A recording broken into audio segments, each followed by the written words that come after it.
لو عايز طبق مقبلات سخن هيشرفك في المنيو بتاعك، ولو انت يا ست الكل عملتيه في البيت عندك هيشرفك قدام جوزك وعيالك وقدام اهل جوزك في العزومه الجايه ان شاء الله.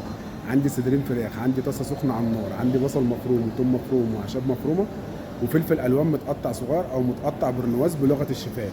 اشمط الفراخ بتاعتي مع البصل، احط عليها ملح وفلفل وبابريكا مدخنه، ولو عندك بهارات شرق اقصى حط سنه صغيره.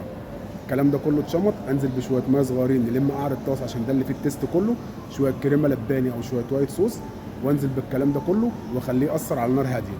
جبنه موتزاريلا وجبنه شيدر واخليها تسيح، ملح وفلفل وسنه اعشاب.